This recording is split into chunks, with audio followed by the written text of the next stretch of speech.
The Weekly Show with David J. Maloney. This week, David chats with legendary TV producer George Schlatter. And now, here's your host, David J. Maloney. Welcome, everyone, to The Weekly Show. I'm your host, David J. Maloney. Tonight, we have the next installment of my interview with television producer George Schlatter.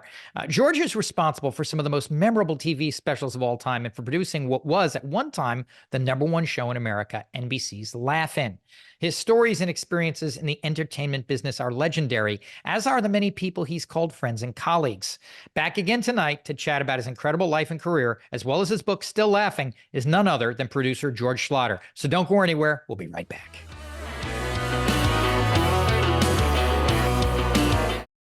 I want to throw some names by you.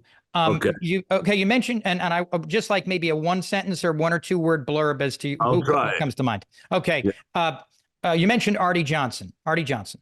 Yes, he was selling suits at Carroll's, and he came in and he came on the front lawn dressed as a Nazi, and he was the Easter egg bunny, and we just put him on the air, and he did all of these accents and all of these improvisations. Artie was a brilliant character actor, but at that point there was no place for him on television. Well, we were the place for Artie Johnson. Joanne Worley called me from a phone booth in New York, and that voice, that opera, because she was a great singer, you know, that operatic voice, and she was totally outrageous, and she was, we were always a little afraid of Joanne because she could show up at a meeting and turn it into a saloon, you know, and just outrageous, and that voice, and she was funny, and she'd go for anything, you know. Joanne, Lily, of course, was a major discovery. We saw Lily, and she Laugh-In allowed Lily to do 5 characters in 1 hour. So it was the perfect format for Lily Tomlin. So she came in, and we taped some stuff with her as the phone operator, right? And the phone operator, Ernest, attacked everybody, and we put that on the air, and Lily went out on the street 2 days later, and the whole world said, "You're the new girl on Laugh-In," right? And the fact that she would attack, you know, "Is this the party to whom I am speaking, Mr. Gorbeadle?" And she would mispronounce people's name, and she would attack everything, industries, and Lily was still remains today a major gem in show business. She's brilliant and funny and wonderful. Richard Dawson. Richard Dawson was great. He was pretty straight, but he was great. Richard Dawson, and again, he was a character actor. So we'd bring in Richard Dawson and Artie Johnson and Henry Gibson, and they would all do different characters. Richard Dawson was a funny guy. And the thing was that anybody could walk. We had a script, and the scripts were huge, but we would come in and we would do a reading, and what happened in that reading many times became the script. And it was... They don't do improvisation today. They don't do characters today. Everything is so straight and so controlled and so neat. And at that point, we were a free. I sound like a silly old man, but we were a free fall in show business, and flying without a parachute. Yeah, that was it. And then the one I was most dangerous with Alan Seuss. Alan Seuss, who was openly kind of flamboyant and so forth, and I'd walk in and I'd say, "All right, now let's pay attention." Alan would say, "Oh boy, are we regular now?" He said, "Be careful, the captain's on a grump this morning." And Alan Seuss would attack me, which was mainly part of the reason it always worked, because I was literally creatively kind of afraid of Alan Seuss, what he was going to say, what he was going to do. He was totally outrageous with Uncle Al, the kiddies' pal, right? And how about Ruth Buzzy? Well, Ruth Buzzy came in, and she was a character actor. She'd worked with Bam DeLuise, and she played all these different characters. And she came in, and she went into our Xerox room and had a little toy piano in there. And she played her own composition of "Don't Futz Around." And it was hysterical. And she came in with all of these different characters. Ruth Buzzy was one of the most brilliant comedians ever, and would go for anything, and would just Busy Buzzy. When you think back of those shows, this character comedians didn't really have a place on television. and we celebrated him. Buzzy was a trip and a lovely lady. Was there ever an episode or skit on the show where you truly didn't know if you could pull it all together, either logistically or characteristically or censor displeasing or otherwise? Well, Richard Nixon was a trip. Oh, yeah. Putting him on a comedy show was unheard of. But we needed to do something that would explode. And so Paul Keyes was a very close friend of Richard Nixon. We needed something for the second year. So I said, we need something special. So he said, well, I can get Nixon for you. I said, please do. But anyway, we went down the street to CBS. We went and we wanted just to say sock it to me. And he was a man without any humor. No. So when he said sock it to me, and we put that on the air, and it exploded. The idea of Richard Nixon appearing on a comedy show was unheard of, but that opened the door for a lot of the political people we had. So we put people on Laugh-In that had never been on a comedy show. People on Laugh-In never had laughed, but we would bring them in, do that little brief thing to where when you watched the show, you didn't know who was going to appear, but it was a neck popper, and that was part of the secret of the show. We were flying close to the flame. It was dangerous television. Yeah, and the element of surprise. Is it true you feel Laugh-In may have had a role knowingly or unknowingly in possibly electing Nixon because of that appearance? I've had to take the blame for that, because it was the first time Richard Nixon ever appeared when he had a sense of humor, when he was a human, right? So we put this on the air.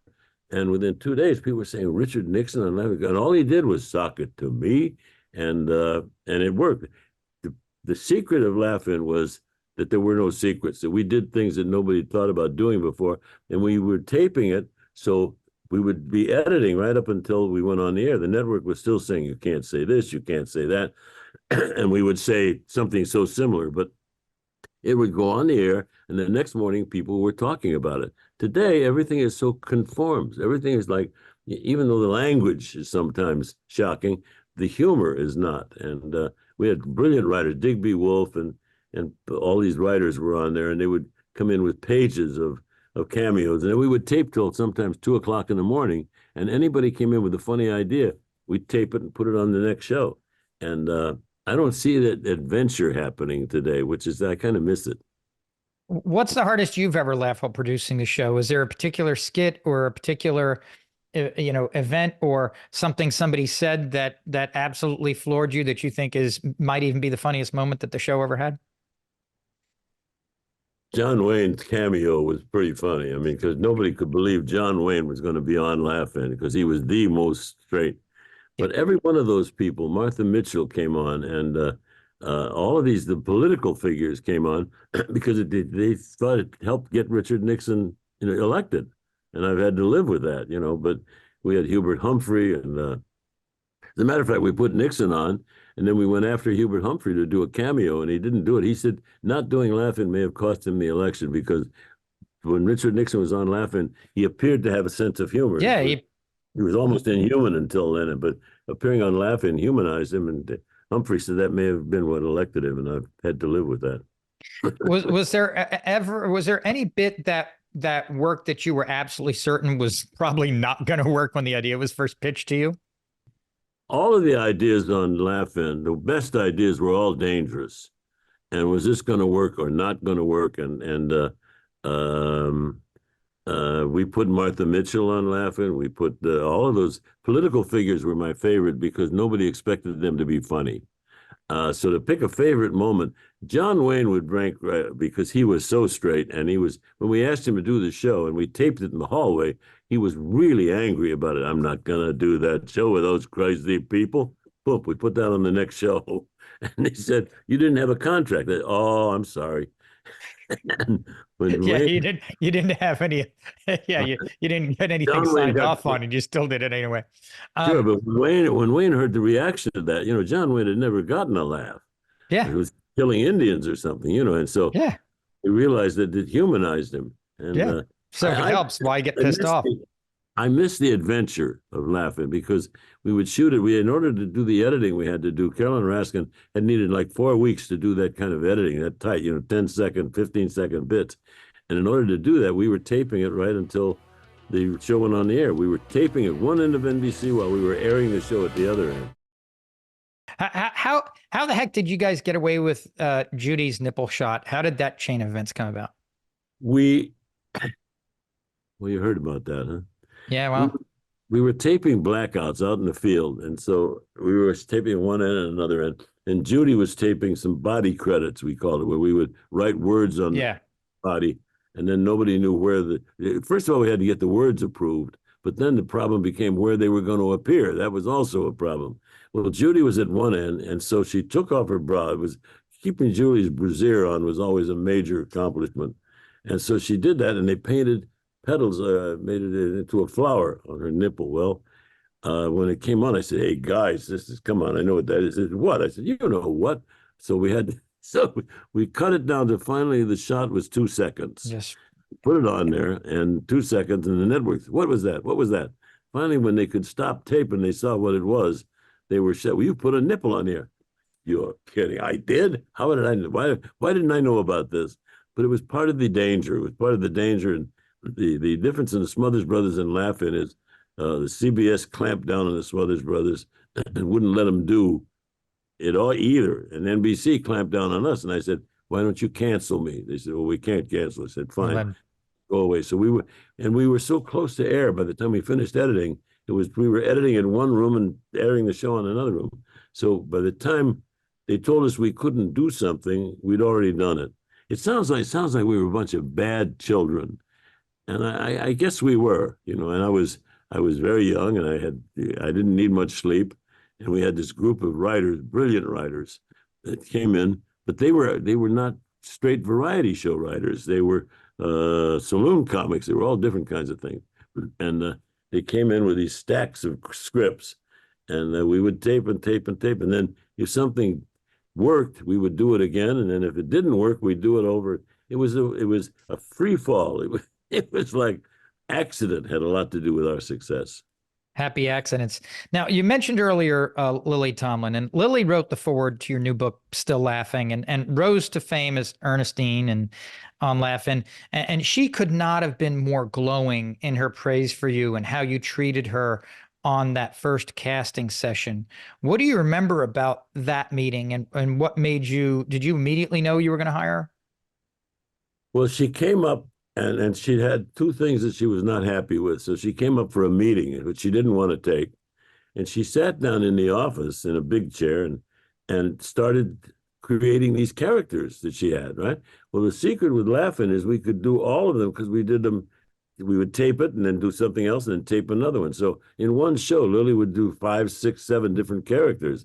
So it was a free fall, an environmental comedy where she could do anything, say anything, and make it up. And if she had an idea, we would put it on right then. And the next week it would be on the show. We didn't have to submit. We had to submit scripts, but by the time they waded through the script, it was too late. It was done. Already been on. Well, that worked so well for Lily. And she still remains probably, and I've worked with a lot of people, but no character comedian was ever funnier than Lily Tomlin, and ever more cooperative, because she would come in and take a script and put on a costume and become that character in front of your eyes. And I cherish the times we spent with Lily. Sometime after Laugh-In, you produced what I think may be the first all African-American comedy or comedy special with Red Fox, Pearl Bailey in Norman, Is That You? Where did the idea for that come from, and how hard or not hard was it for you to pitch it to the studios? Well, the wonderful woman was Sherry Lansing. Had been on Laugh-In, and then as a dancer, and she eventually rose to become the president of MGM, and we were very friendly, and so I took this thing nobody would touch. First of all, Norman, Is That You was a gay couple, and it had been on Broadway, got great review, but it closed after 5 days because of the subject matter and whatever. So I bought it, and then I took it, and we couldn't sell it anywhere, so we did it black. Red Fox couldn't get on television because of his material. And probably hadn't been on television. So we took that and put it into this black family, and then took it to Sherry Lansing at NBA and MGM. And so she put it on the air, but we had to do it on videotape with multiple cameras, and we shot that show in about 8 days, I think, and put it on the air right away. And it was super low budget, but it did huge because Red Fox was very, very funny and Pearl was funny. And so then what happened was the show got great reviews and it exploded because it was the first all black, all gay subject matter on major network film. And but then Red realized what it was, and so then he wanted $25,000 an interview to do interviews. So the show opened, did very, very well wherever it appeared, but we couldn't get Red Fox to do any interviews. So promotion started to hurt on that end. Red was a rascal anyhow. You know, we did his first time he'd ever been on network television when it was acceptable, and we did him as the first black president, and interviewing Slappy White, the first African American president. And he said, "We notice all the people in your cabinet are black. Why aren't there no white people?" He said, ain't no black people, ain't no white people owe me money."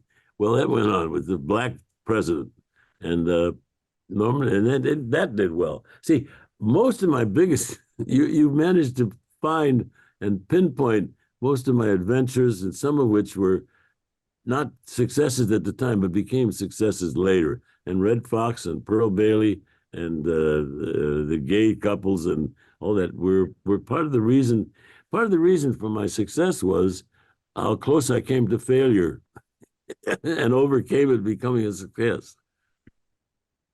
Looking back at your career in TV and in comedy, how much of a hand do you think Laugh-In had on the eventual creation of, say, Saturday Night Live? Because that's the only show that comes to mind. You were mentioning earlier that there isn't even, they do the hair, the makeup, the changes, it's live.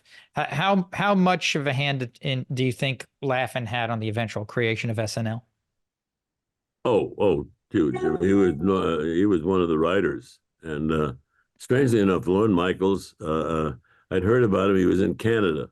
I hired him. He came from Canada. He went right to Dan and Dick's dressing room, where he spent most of his time. And he's a great politician, was not a great writer. What would you say was the real role of a TV producer back in your day? I mean, what was the one skill you needed to have in the job more than anything else back then? Well, they had to have acceptability. The performers had to believe them, and the producer came in and put together traditional thing of a song, dialogue, another song, sketch, and it was all just pieces and so forth. Laugh-In was a barrage of bits and pieces and sight gags and music and then monologues. And so Laugh-In was a different experience. And Saturday Night Live was compared to Laugh-In because it was a successful comedy show, but there was no comparison in what we did, because we took advantage of the new technology that was available on television with editing videotape. We had shot the show on videotape, transferred it to film so we could have edge numbers, edited the show on film, and then edited the tape to match the film. It was like a 4-week editing process. And when you look at it today, you're looking and you say, wow, how did they do this? It was technically impossible when we did it, but it remains one of my favorite accomplishments. And it was not the first thing I did. I had a pretty good reputation going into Laugh-In because I'd had big success with Dinah Shore and Judy Garland and so forth. So when we came out with Laugh-In, NBC had nothing to put on Monday night at 8 o'clock. So they accepted it, and they reluctantly aired it. It was an easy sell because they had nothing to lose. And then once you had it, they had everything to lose. And me. Exactly. I said, why don't you cancel it? They said, no, could we put it on at 10 o'clock? And no, it's got to go on at 8 o'clock. And with Judy, it's all the people on that show were totally outrageous. Judy Carn and Lily and Joanne, that cast, when you think about that cast, they were brilliant, young character comedians. And it had never been done before. And the fact that it was new and fresh, and you were looking at it, you were not just looking at a television show, you were looking at an adventure. And I had a good time. And it strikes me after speaking with you for a while that if they didn't have somebody like you with the cojones that you had to have, that to stare them down or on certain things. If they had somebody else at the helm, you probably would have, everybody would have ended up with a diluted, softened, weaker show that wouldn't have done as well, right? My early life resulted in me not being really afraid of anything. And failure was something I'd experienced in every way. So when we came in with that show, and we realized that the time period was desperate. They had nothing to put on opposite Lucy and Gunsmoke, number 1 and 2. And so when we came in the show, NBC bought it reluctantly and put it on the air they said, we can't air this. This isn't a television show. I said, yeah, right. It's a new time. But they had nothing else to do. So they put it on the air. And by the 3rd week, it exploded. And it was like drugs. They couldn't, they were now addicted and they couldn't say no anymore.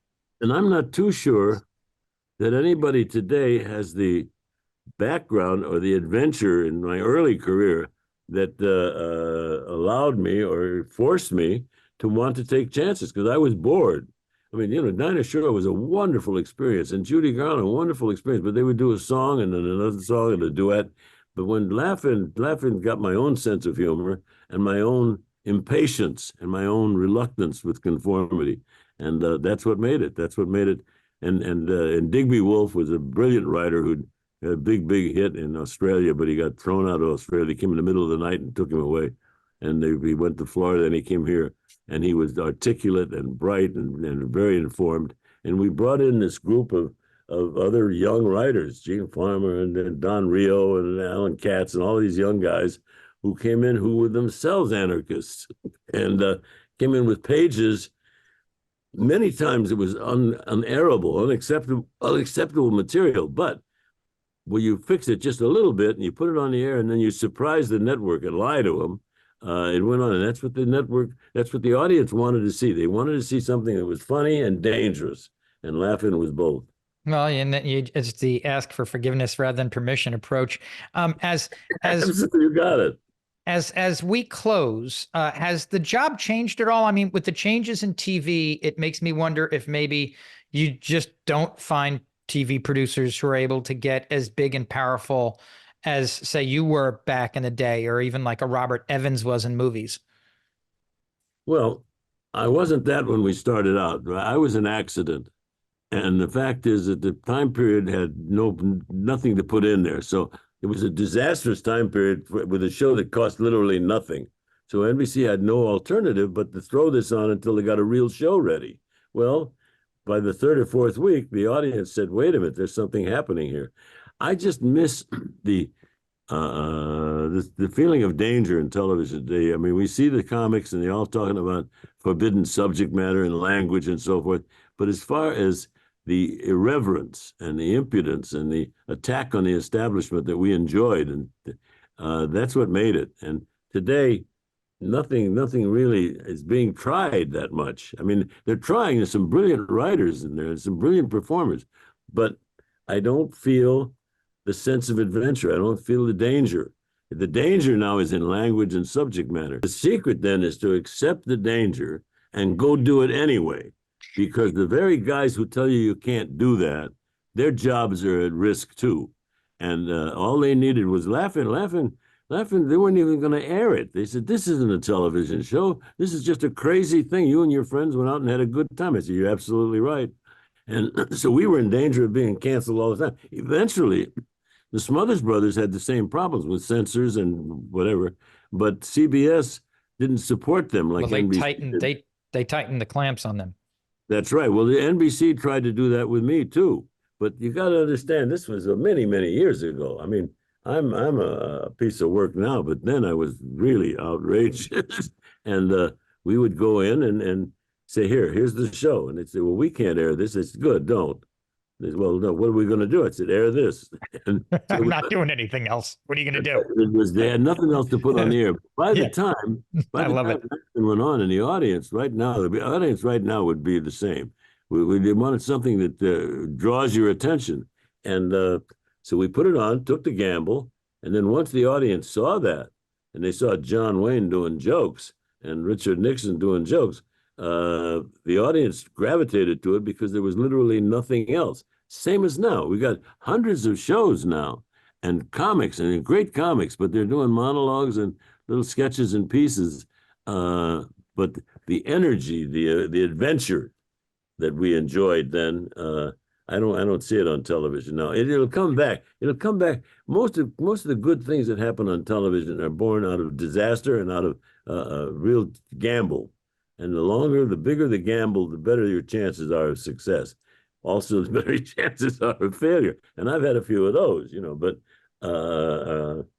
the fun I had, I'm not too sure the creative talent is having that kind of fun today. But I miss the feeling of adventure. It's the tightrope walker, It's and you watch the tightrope walker to be entertained, hoping he doesn't fall, but curious to see if he's going to fall. Well, that was my show business, my career. And I know that we've only touched on the surface of what is, a number of fantastic stories that are in your book. So this is the chance. Yes, go out and get the book, everyone. Still Laughing by George Schlatter, wherever books are sold. You definitely won't regret it. And George, thank you so much for joining us. It's been an absolute pleasure. Well, thank you. It was fun, and we'll do it again. If you don't get canceled with this interview, I will do it again and take another chance. Ladies and gentlemen. I'm a big fan of yours, and so stay in there. Hang in there. Well, I appreciate that. Ladies and gentlemen, George Schlatter. Thank you. That's our show for tonight. Thank you so much for watching, and a special thanks to producer George Schlatter for joining us once again. Stay safe, everyone.